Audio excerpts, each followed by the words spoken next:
साथियों, हाल ही में सिंगापुर के प्रधानमंत्री लॉरेंस वोंग ने दुनिया को यह कहते हुए चौंका दिया कि हम लोग एक जबरदस्त खतरनाक समय में एंट्री कर रहे हैं। दुनिया अगर ऐसे ही ट्रेड वॉर करती रही तो हो सकता है कि छोटे देशों के लिए बहुत बड़ी मुसीबतें तैयार हो जाएंगी। ऐसे में दो बड़े सवाल निकल कर आए कि लॉरेंस वोंग होते कौन हैं, इनकी बात सुनेगा कौन, क्या है सिंगापुर, ऐसा भी इनके पास क्या है जिनकी बात को इतनी सिंसियरिटी दी जा रही है कि भारत जैसे देश में हेडलाइन बने हुए हैं। धीरे धीरे दुनिया भर के अखबारों की सुर्खी बनते लॉरेंस वोंग ने लोगों को सोचने पर मजबूर किया कि यार सिंगापुर कह रहा है तो सुन ही लिया जाए। असल मायने में सिंगापुर ने इतनी क्रेडिबिलिटी कहां से पाली कि उनकी इस बात को लोग इतना सीरियसली सोचने और समझने के लिए तैयार हुए। अगर आर्थिक दृष्टि से बात करें तो भारत जहां आज लगभग $4.25 ट्रिलियन की इकोनॉमी बनकर 150 करोड़ लोगों का भरण पोषण कर रहा है, वहीं सिंगापुर $500 बिलियन की इकोनॉमी है। यह सुनने में आपको ऐसा लगेगा इतना सा है, लेकिन आगे सुनिए। $500 बिलियन की इकोनॉमी वाला सिंगापुर अपने पास मात्र 60 लाख की आबादी रखता है। पर कैपिटा के हिसाब से बात करें तो लगभग $94,000 पर कैपिटा इनकम। अब यह कितना होता है, यह समझिए कि दुनिया के अंदर टॉप 4 देशों में इसका नाम हमेशा बना रहता है। यानी कि यह दुनिया के अंदर प्रति व्यक्ति आय के मामले में टॉप कंट्री है, एक ऐसा देश जिसे डेवलप्ड इकोनॉमी माना जाता है। 60 लाख लोग और इतनी ज्यादा धनराशि। और सुन लीजिए, इस देश की जीडीपी भले ही $500 बिलियन हो, लेकिन ट्रेड अपनी जीडीपी का जस्ट डबल, यानी $500 बिलियन की जीडीपी वाला देश, यानी जो खुद गुड्स एंड सर्विसेज अपने क्षेत्र में पैदा बहुत कम करता हो, लेकिन व्यापार के मामले में इधर से माल खरीदा, इधर को माल बेचा, ट्रेड करने के मामले में जीडीपी का जस्ट डबल, लगभग $950 बिलियन का इंपोर्ट प्लस एक्सपोर्ट करता है। आप कहेंगे भारत से कंपेयर करके बताइए, हम $4.25 ट्रिलियन की अगर इकोनॉमी है तो हम मात्र 1.5 ट्रिलियन, लगभग $1.7 ट्रिलियन का एक्सपोर्ट और इंपोर्ट करते हैं, जिसमें हम एक्सपोर्ट कम और इंपोर्ट ज्यादा करके लगभग $90 बिलियन से ज्यादा का ट्रेड डेफिसिट हर साल रखते हैं। वहीं दूसरी ओर अगर सिंगापुर की बात की जाए तो ये ओवरऑल ट्रेड बेनिफिट में भी रहता है। तो ये इसने सामान मंगा के और बेचने का जो कला पाई, ये कैसे पाई? तो इसके लिए आपको एक बार इसको गूगल मैप पर जूम करके देखना होगा। आप जब गूगल मैप पर साउथ ईस्ट एशियन कंट्रीज, जिनको आसियान कंट्रीज कहते हैं, उसमें खोजते खोजते पहुंचेंगे तो सिंगापुर को ढूंढना संभवतः मुश्किल होगा। मुश्किल हो भी क्यों ना, दिल्ली से आधा एरिया जो है। ऐसे में आप अगर जूम करते करते मैप को पहुंचे तो मलेशिया के किनारे चिन्नू सा बैठा एक देश है सिंगापुर। साथियों, इस सिंगापुर की लोकेशन स्टेट ऑफ मलक्का पर कुछ इस तरह से है कि ये पैसिफिक ओशियन को इंडियन ओशियन से कनेक्ट करता है, और बस इसी कनेक्टिविटी का इसने वैसे ही फायदा उठाया जैसे रास्ते में कभी आपकी जमीन आ जाए और आप वहां बढ़िया एक ढाबा या रेस्टोरेंट खोल दें, ताकि आने जाने वाले कस्टमर्स के लिए वो बढ़िया रेस्टिंग पॉइंट बन जाए। सिंगापुर ने अपने आप को कैसे पोर्ट ऑन कॉल फैसिलिटी के लिए दुनिया का सबसे खास देश बना लिया, आज कैसे सिंगापुर इतना जबरदस्त डेवलप्ड हो गया, इस पूरी कहानी को डिटेल में समझने वाले हैं। लेकिन इस पूरी कहानी में आगे बढ़े उससे पहले एक और खासियत जान लीजिए। आज से 65 साल पहले कहते हैं कि सिंगापुर में झुग्गी झोंपड़ियां हुआ करती थी। आइलैंड्स पर लोग यूं ही नशे में, ओपियम के नशे में, अफीम गांजे के नशे में पड़े रहा करते थे। उन्हें देखकर कोई ये मान ही नहीं सकता था कि सिंगापुर एक दिन इतनी बड़ी इकोनॉमी बन जाएगा। आज जहां सिंगापुर में आपको गगनचुंबी इमारतें दिखाई देती हैं, वहीं ग्रीन एनर्जी के साथ साथ क्लीन सिटी का खिताब आप उसे प्राप्त होते देखते हैं। आज बहुत से दुनिया के देश सिंगापुर जैसा अपना शहर बनाने की कल्पना करते हैं। सिंगापुर जहां पर दुनिया भर के ऑफिसेज खुले हुए हैं, ट्रेड के मामले में हो या फिर टैक्सेशन के मामले में हो, कम से कम पाबंदी रखने वाला यह देश अचानक इतना कैसे परिवर्तित हुआ, यह अपने आप में एक केस स्टडी है। आज के सेशन में हम इसी केस स्टडी को डिकोड करेंगे, लेकिन इससे पहले एक हिंट जान लीजिए, और वो ये है कि यह संभव है किसी एक व्यक्ति के विजन से। जी हां साथियों, सिंगापुर को कभी एक ऐसा नेता मिला जिसने सिंगापुर को झुग्गी से, बस्ती से हाईटेक सिटी में कन्वर्ट कर दिया। साथियों, इस झुग्गी से हाईटेक सिटी के सफर को कवर करने वाले इस नेता का भी आज के सेशन में जिक्र होगा। समझेंगे कि कैसे इन्होंने अपने आप को इतनी बड़ी यानी कि टॉप 20 में आने वाली जीडीपी बना लिया। तो चलिए शुरू करते हैं। वीडियो शुरू करने से पहले मैं आपको बताना चाहता हूं कि सिंगापुर ने बहुस्तरीय दृष्टिकोण के माध्यम से अपने देश को डिजिटल बनाया। इसमें स्मार्ट नेशन पहल, डिजिटल बुनियादी ढांचे पर ध्यान केंद्रित करना, राष्ट्रीय डिजिटल पहचान जिसे आप सिंह पास कहते हैं, और एक डिजिटल अर्थव्यवस्था को बढ़ावा देना शामिल है। इसका उद्देश्य नागरिक सेवाओं में सुधार करना, आर्थिक विकास को बढ़ावा देना और प्रतिस्पर्धात्मकता को बढ़ाना है। सिंगापुर के विकास के लिए 1959 के बाद की कहानी जानने से पहले मैं आपको इसके इतिहास के बारे में थोड़ी सी ब्रीफ हिस्ट्री दे देता हूं, इसलिए क्योंकि असल मायने में आपको भी लगता है कि जब भारत पर इतना ज्यादा विदेशी आक्रांताओं का शासन रहा तो क्या कभी सिंगापुर के ऊपर भी ऐसा रहा क्या? तो चलिए यही के बारे में थोड़ी जानकारी दे देता हूं। सिंगापुर पर 600 साल तक विदेशियों का शासन रहा है। उसमें चाहे फिर इंडोनेशिया हो, पुर्तगाली हो, डचेज हो और even British East India company ने भी यहां पर शासन किया था। इसका मतलब यह हुआ कि यह शासन से अछूता नहीं था। सिंगापुर के पास कोई भी प्राकृतिक संसाधन नहीं था, लेकिन फिर भी यहां पर बहुत सारे लोग आकर इसे अपने कंट्रोल में रखना चाहते थे। खास वजह इसकी लोकेशन ही थी। लोकेशन जैसा मैंने पहले भी बताया कि स्ट्रेट ऑफ मलक्का आज से कई सौ साल पहले से ही समुद्री व्यापार का सबसे महत्वपूर्ण रीजन रहा है। आज भी यहां से 90,000 बड़े जहाज गुजरते हैं। ऐसे में दुनिया के समुद्री व्यापार का 30% व्यापार इस स्ट्रेट ऑफ मलक्का से होकर होता है। अब अगर कोई इतना महत्वपूर्ण रीजन है और उस रीजन में सिंगापुर जैसा देश सिचुएटेड है, इसकी वजह थी कि पुर्तगाल, डचेज, ब्रिटिश ईस्ट इंडिया कंपनी जैसी कॉलोनियल पावर्स ने अपनी समुद्री ताकत के लिए इस जगह का उपयोग करना सुनिश्चित किया, क्योंकि ये एक बढ़िया बंदरगाह बन सकता था। अब लेकिन आपके दिमाग में एक प्रश्न और आएगा, जब सिंगापुर में बन सकता था तो फिर मलेशिया और इंडोनेशिया में कौन से कुछ कांटे लगे थे क्या? वहां क्यों नहीं बन सकते थे पोर्ट? अब इसको प्रकृति का आशीर्वाद ही कहिए कि समुद्र में जहाज सिंगापुर के तट तक बड़ी आसानी से पहुंच सकते हैं। कुछ इस तरह से यहां के तटों की बनावट है, क्योंकि किसी भी बड़े जहाज को तट तक पहुंचने के लिए पानी का गहरा होना बहुत जरूरी है। अगर तट बड़े छिछले होते हैं तो बड़े जहाज किनारों तक नहीं आ पाते। सिंगापुर में यह प्रकृति का आशीर्वाद था कि बड़े जहाज आसानी से यहां के समुद्री तटों तक आ पाते थे। यही कारण है कि इस जगह का स्ट्रेटेजिक यूज होना शुरू हुआ। अब चूंकि पूरी कॉलोनियल पावर्स समुद्र से ही चलती थी, सी पावर ही हुआ करती थी, ऐसे में यह जगह अपने आप में एक ट्रेड सेंटर के रूप में बनती गई। यहां पर मलेशिया, चाइना से, थाईलैंड से, इंडिया से, अरब से बहुत सारे ट्रेडर्स आते जाते रहे और वो यहाँ की पॉपुलेशन का हिस्सा भी बनते चले गए। मतलब आज अगर यहाँ 60 लाख पॉपुलेशन है तो यहाँ पर 5 मेजर रिलीजन्स भी हैं, जिनमें बुद्धिज्म, क्रिश्चियनिटी, इस्लाम, टाओइज्म, हिंदुइज्म, ये सब यहाँ पर हैं। इसके अलावा सिखिज्म, जुइश, यहाँ पर और कम्युनिटीज भी हैं जो यहाँ रहती हैं। तो 60 लाख की आबादी इतनी डाइवर्स है। एथनिक कंपोजिशन यहाँ का बड़ा इंटरेस्टिंग है। यहाँ की पॉपुलेशन में लगभग 74% चाइनीज ओरिजिन के लोग हैं, 13% के आसपास मलेशिया वाले मलय ओरिजिन के लोग हैं, 9% के आसपास लोग भारत के ओरिजिन के भी यहां पर हैं, जिसमें तमिल, बंगाली, पंजाबी ये बड़ी संख्या में है। 3% पॉपुलेशन यहां पर यूरेशियन और अरब मूल के लोगों की भी है।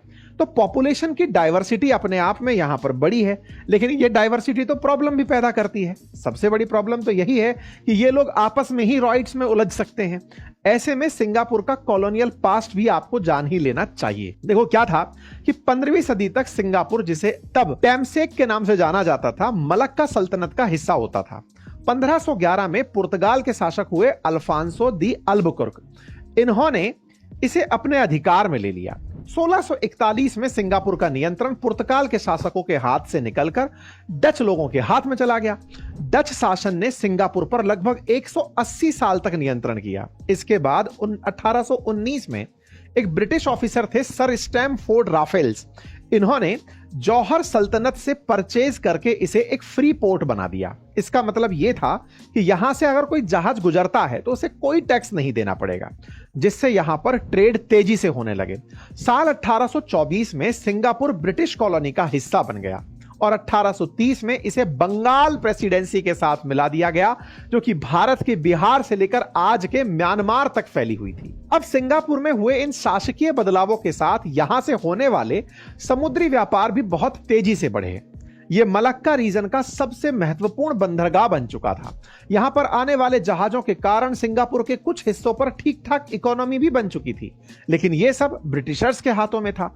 यहां के स्थानीय लोग तो सिर्फ मजदूरी का काम करते थे, गरीबी की मार झेलते थे। यही केवल एक समस्या नहीं थी, यहां एक और बड़ी समस्या थी, और वो क्या थी कि ब्रिटिशर्स ने बंगाल से अफीम यानी ओपियम का उत्पादन शुरू किया, जिसकी प्रोसेसिंग सिंगापुर में करवाना शुरू किया, और उसमें लेबर वो चाइना की लेकर काम करवाते थे। धीरे धीरे ये मजदूर जो थे ये खुद भी उस ओपियम के यानी कि अफीम के लत में पड़ गए। ऐसे में यहां पर गरीबी के साथ साथ नशा पनपने लगा, और उस नशे के चलते यहां पर रॉयट्स जैसी प्रॉब्लम्स पैदा होने लगी, रेसिज्म पैदा होने लगा। कुल मिलाकर ब्रिटिशर्स को तो सिंगापुर की स्ट्रेटेजिक लोकेशन का फायदा मिल रहा था, लेकिन यहां के लोग गहरे गड्ढे में लगातार गिरते जा रहे थे। यह सब कंट्रोल होता तभी वर्ल्ड वॉर 2 ने सिंगापुर की कमर तोड़ दी।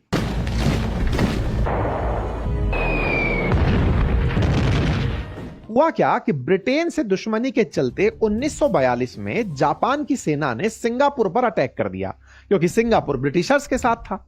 इसे अपने कब्जे में भी ले लिया, और 3.5 साल तक सिंगापुर पर जापान का शासन रहा। और इस दौरान सिंगापुर में हजारों लोगों की हत्याएं हुई, महिलाओं के साथ अत्याचार हुए, मजबूरी में लोगों को लेबर बनाया गया, कम्युनल राइट्स हुए। जापानियों ने यहां पर ब्रिटिशर्स के नफरत के चलते खूब कहर बरपाया। यह सिलसिला 1945 तक चलता रहा, जब तक अमेरिका ने जापान के ऊपर परमाणु बम ना गिरा दिए। तब जाकर जापान कहीं सरेंडर किया और सिंगापुर से अपना कंट्रोल छोड़ा। यह कंट्रोल वापस से फिर ब्रिटिशर्स के हाथ में आ गया, लेकिन तब तक सिंगापुर काफी ज्यादा बर्बाद हो चुका था। पॉवर्टी, क्राइम, डिजीज, होमलेसनेस, तमाम प्रकार की परेशानियां बढ़ चुकी थी। वहीं दूसरी ओर जो सेकेंड वर्ल्ड वॉर चल रहा था, उसके चलते ब्रिटेन की भी हालत अब ठीक नहीं बची थी। पैसा खत्म हो रहा था, उसने भी अपनी कॉलोनीज, अपने उपनिवेशों को छोड़ना शुरू कर दिया था। लेकिन वो सिंगापुर में अगले 25 साल तक बने रहना चाहते थे, क्योंकि अल्टीमेटली लोकेशन बहुत इंपॉर्टेंट थी। इन 25 साल में ब्रिटिशर्स ने सिंगापुर को धीरे धीरे सेल्फ रूल देना शुरू कर दिया, और यह कुछ वैसा ही था जैसे भारत में जब इंडिया एक्ट 1935 के तहत प्रोविंशियल इलेक्शन हुए और फिर साल 1946 में अंतरिम गवर्नमेंट बनाई थी। ऐसे ही सिंगापुर में भी सेल्फ रूल की बड़ी शुरुआत हुई। 1959 में जब यहां पहली बार जनरल इलेक्शन हुए तो उसमें 51 सीटों पर चुनाव हुए, और उनमें एक बहुत यंग लीडर था जिसका नाम था ली कुआंग यू। उसने अपनी पार्टी, जिसका नाम पाप पार्टी है, पीपल्स एक्शन पार्टी, के साथ चुनाव लड़ा, और उसने 51 में से 43 सीटें जीत ली, और वो व्यक्ति सिंगापुर का पहला प्रधानमंत्री बन गया। यही ली कुआंग यू वो लीडर है जिसने गरीबी, भुखमरी, क्राइम, नशा, रॉयट्स, बीमारी, झुग्गी झोंपड़ियों से भरे सिंगापुर को दुनिया के सबसे बड़े इकोनॉमिक हब के रूप में बना दिया। तो चलिए अब यह जानते हैं कि उन्होंने ऐसा क्या किया, यानी 1959 के इलेक्शंस के बाद चीजें कैसे बदली। तो साथियों, साल 1959 में पहले आम चुनाव में सिंगापुर में सरकार तो बनी, लेकिन ब्रिटिश रूल यहां पूरी तरह से खत्म नहीं हुआ था, क्योंकि इस चुनाव के साथ ब्रिटिशर्स ने यह शर्त रखी थी कि भले ही तुम अपनी सरकार बना लो, यहां के लोगों के लिए काम करो, लेकिन सिंगापुर के जो सिक्योरिटी, डिप्लोमेटिक और इंटरनेशनल पॉलिटिक्स से जुड़े हुए काम हैं वो ब्रिटिश रूल के अंडर ही होते रहेंगे। ब्रिटिशर्स की इन शर्तों का सीधा सीधा मतलब यही था कि सिंगापुर की स्ट्रेटेजिक लोकेशन के चलते मलक्का स्ट्रेट से होने वाली समुद्री व्यापार पर ब्रिटिशर्स अपना कंट्रोल रखना चाहते थे। लेकिन यह व्यवस्था ज्यादा दिन तक नहीं चल पाई। इसके भी कई कारण थे, जिनमें सबसे बड़ा कारण खुद ली कुआंग यू की लीडरशिप थी, क्योंकि उन्होंने प्रधानमंत्री बनते ही इस बात का एहसास हो गया था कि अगर सिंगापुर ने अपने पैरों पर खड़ा होना नहीं सीखा तो एक मजबूत देश कभी नहीं बन पाएगा।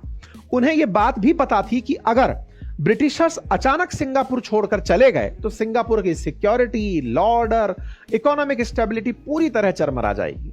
दूसरी तरफ सिंगापुर में कम्युनल कॉन्फ्लिक्ट की बहुत बड़ी समस्या भी बन जाएगी, जिससे यहां की बाहरी शक्तियां इस मजबूरी का फायदा उठाकर इसे अपने नियंत्रण में लेने का प्रयास करेंगी। उदाहरण के लिए समझो कि सिंगापुर में चीन की आबादी सबसे ज्यादा है, जिस पर कम्युनिस्ट शक्तियों की नजर थी।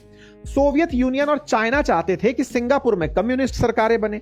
वहीं इसकी स्ट्रेटेजिक लोकेशन का फायदा उठाकर बाकी कॉलोनियल पावर्स चाहती थी कि वो यहां बनी रहे। बाकी सिंगापुर में गरीबी, स्लम, भुखमरी, ओपियम के अड्डे, क्राइम तो चरम पर थे ही।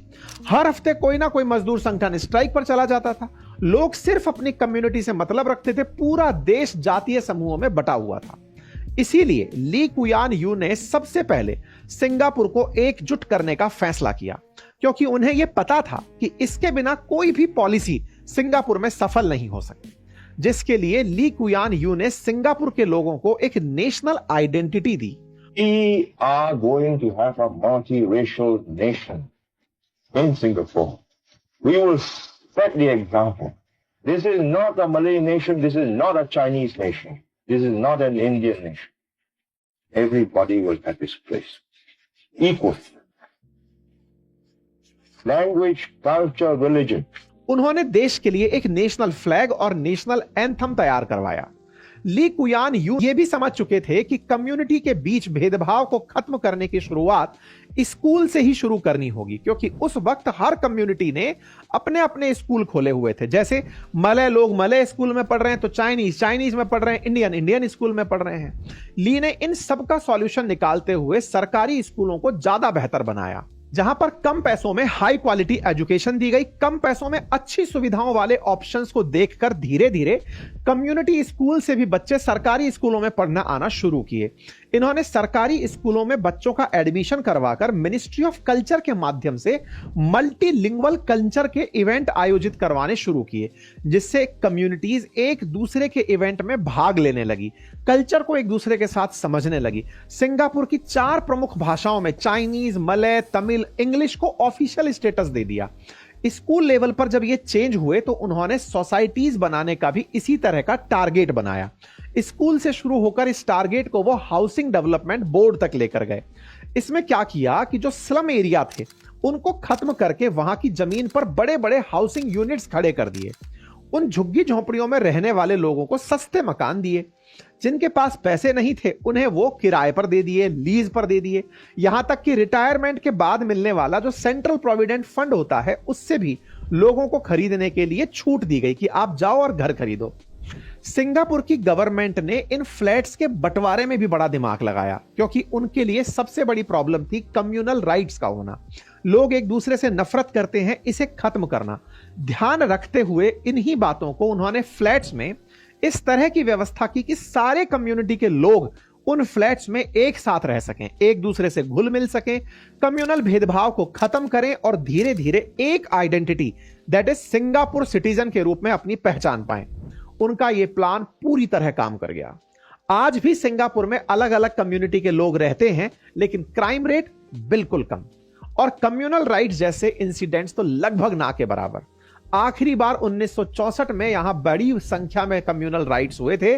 उसके बाद सरकार ने सब सेटल कर दिया।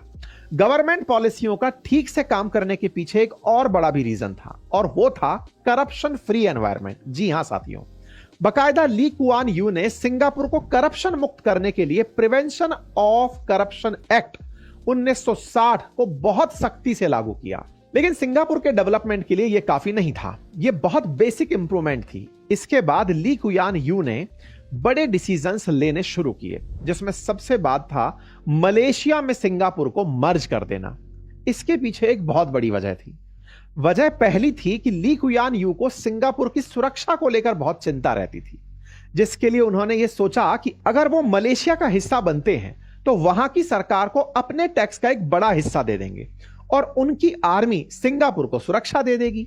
दूसरा, उस समय सिंगापुर की मेजर इकोनॉमी सिर्फ टिन और रबड़ के उत्पादन पर टिकी थी, जिसका कंट्रोल मलेशिया के पास ही था। तो सिंगापुर के पास कोई नेचुरल रिसोर्स तो था नहीं। ऐसे में ली कुआन को यह लगा कि अगर मलेशिया का हम हिस्सा बनते हैं तो उन्हें हम रॉ मटेरियल और नेचुरल रिसोर्सेज के साथ साथ ये सामान तो देंगे ही और कुछ मैन्युफैक्चरिंग भी कर सकेंगे। लेकिन क्या हुआ? ऐसा हुआ नहीं, क्योंकि यह मर्जर ज्यादा दिन तक सस्टेन नहीं किया। क्यों नहीं किया? क्योंकि मलेशिया की सरकार को ही सिंगापुर से जुड़ना पसंद नहीं आया। उनकी जो पार्टी थी, पाप पार्टी, पीपल्स एक्शन पार्टी, उसने मलेशिया के चुनावों में पार्टिसिपेट करने का फैसला लिया कि चलो मर्ज हो गए तो अब हमारी पार्टी चुनाव लड़ेगी। लेकिन ये पहले से जो मलेशिया के लीडर थे उनको ये पॉलिसी पसंद नहीं आई। दोनों देशों की पॉलिटिकल आइडियोलॉजी में जमीन आसमान का अंतर था। मलेशिया का सिंगापुर मलय जो लोग हैं उनको स्पेशल प्रिविलेज देता था, और सिंगापुर में चाइनीज और इंडियन कम्युनिटीज के लोगों को यह बात बिल्कुल पसंद नहीं थी। इसके अलावा जो ली कुआन थे वो ये चाहते थे कि सिंगापुर को मलेशिया के मार्केट का फुल एक्सेस मिल जाए ताकि वो अपने सारी इकोनॉमिक एक्टिविटीज को उसके साथ मिलकर कर सकें। लेकिन मलेशिया सिंगापुर की इस पॉलिटिकल आइडियोलॉजी के चलते उन्हें रेस्पॉन्स नहीं दे रहा था। बेसिकली मलेशिया चाहता था कि अगर सिंगापुर उनके हिसाब से चलता है तो ही मलेशिया की ओर से उन्हें कुछ फायदा मिलेगा, वरना नहीं। इन्हीं मतभेदों के चलते 1964 में सिंगापुर के अंदर कम्युनल राइट हो गए और इस मौके का फायदा उठाते हुए टुंकू अब्दुल रहमान, जो कि तब मलेशिया के प्रधानमंत्री थे, उन्होंने डिसाइड किया कि भैया हम सिंगापुर को मलेशिया से अलग कर रहे हैं, क्योंकि मलेशिया का हिस्सा बने रहने के लिए पहले इन्हें अपने देश के अंदर रेशियल हार्मोनी और स्टेबिलिटी को मेंटेन करना होगा। मलेशिया से अलग सिंगापुर 9 अगस्त 1965 को एक इंडिपेंडेंट कंट्री बन गया।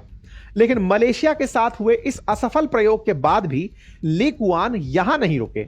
लगभग 2 साल बाद 1967 में वो अपने पड़ोसी देशों मलेशिया, सिंगापुर, थाईलैंड और फिलीपींस को साथ में लेकर association of south east Asian nation, जिसे आज आप आसियान कहते हैं, को इस्टेब्लिश कर दिए।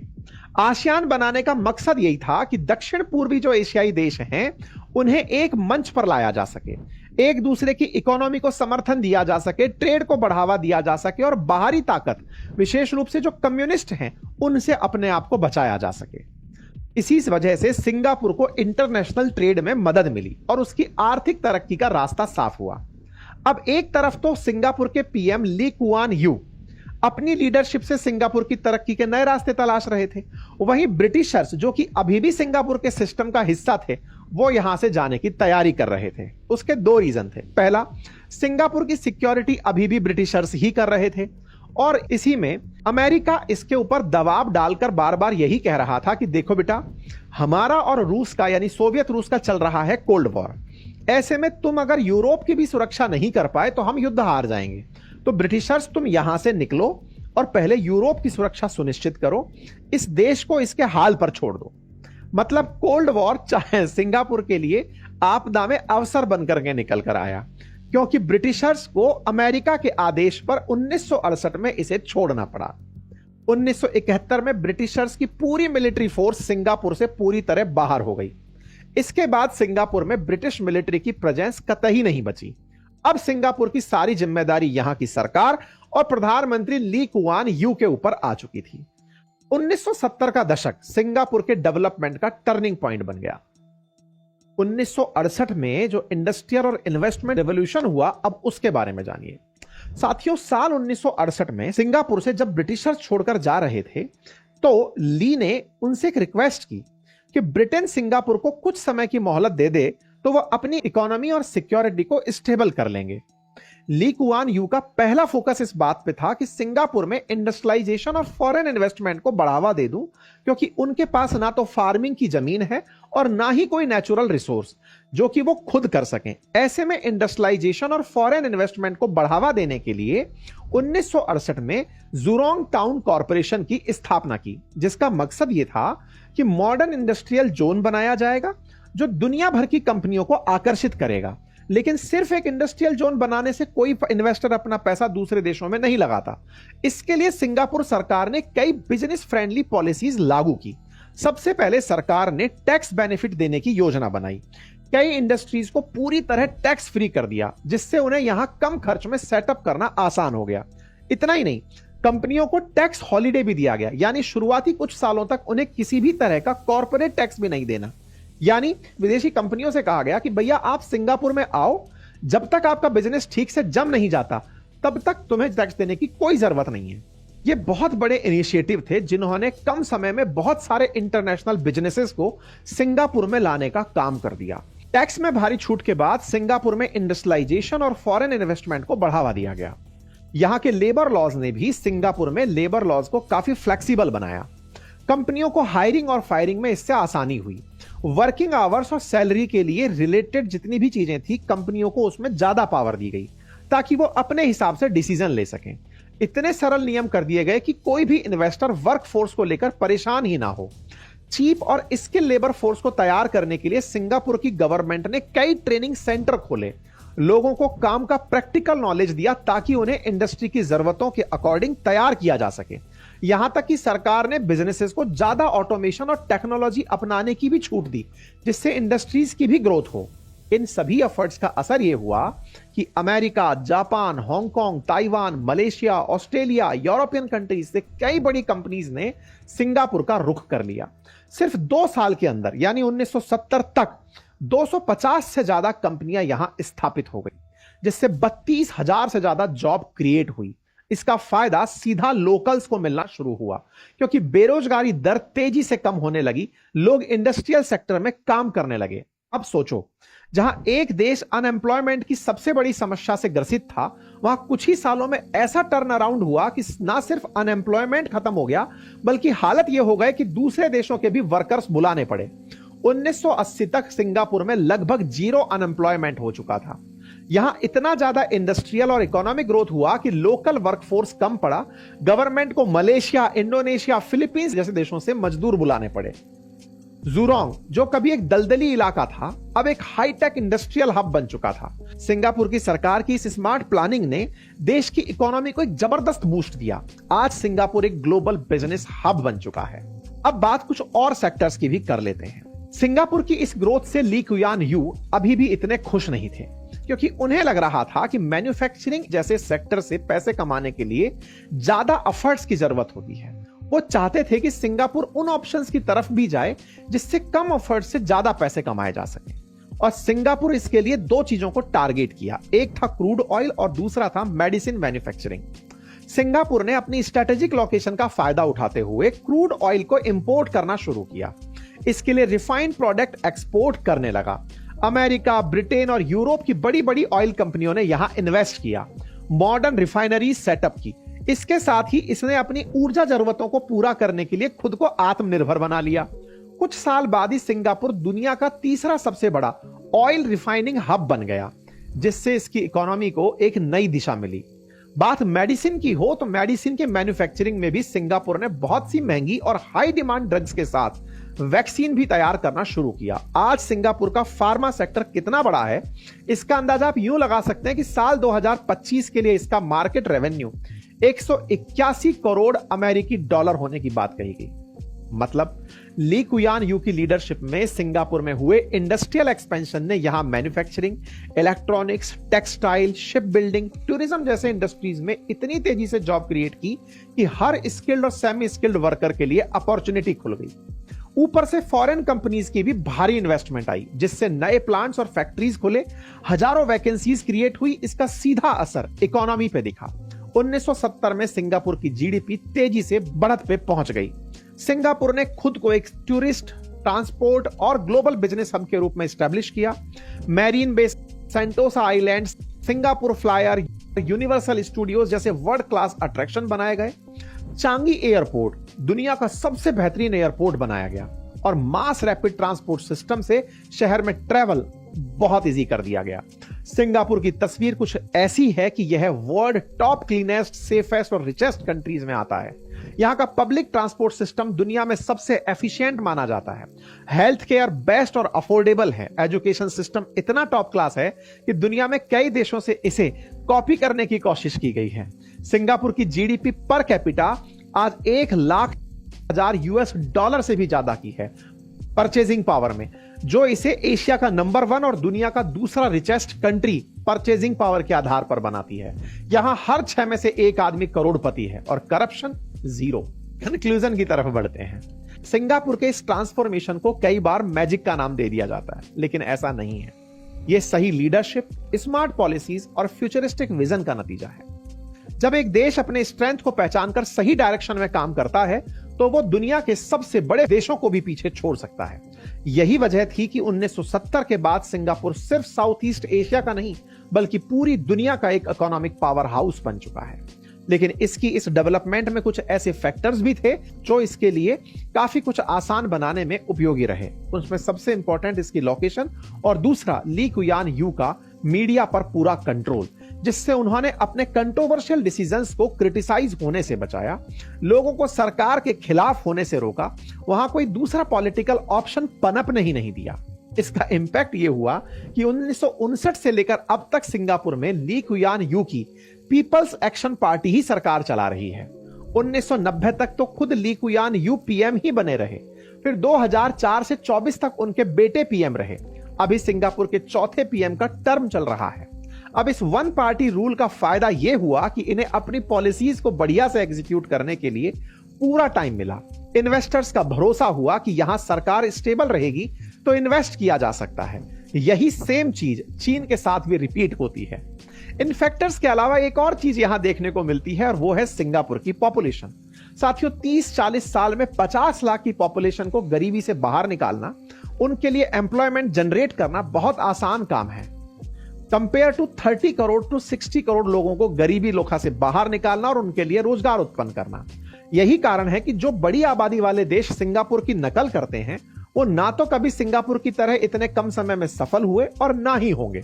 सिंगापुर की पॉपुलेशन कम थी तो उनकी हर किस्म की जरूरतें भी कम थी, तो इनको पूरा करने में समय भी कम लगा। लेकिन फिर भी ऐसी बहुत सी चीजें हैं जो ली कुयान यू की लीडरशिप से सीखी जा सकती हैं और उन्हें अपनी जरूरतों के हिसाब से इंप्लीमेंट किया जा सकता है।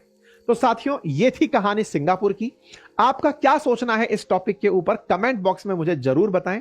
वीडियो में आखिर तक बने रहने के लिए बहुत बहुत धन्यवाद।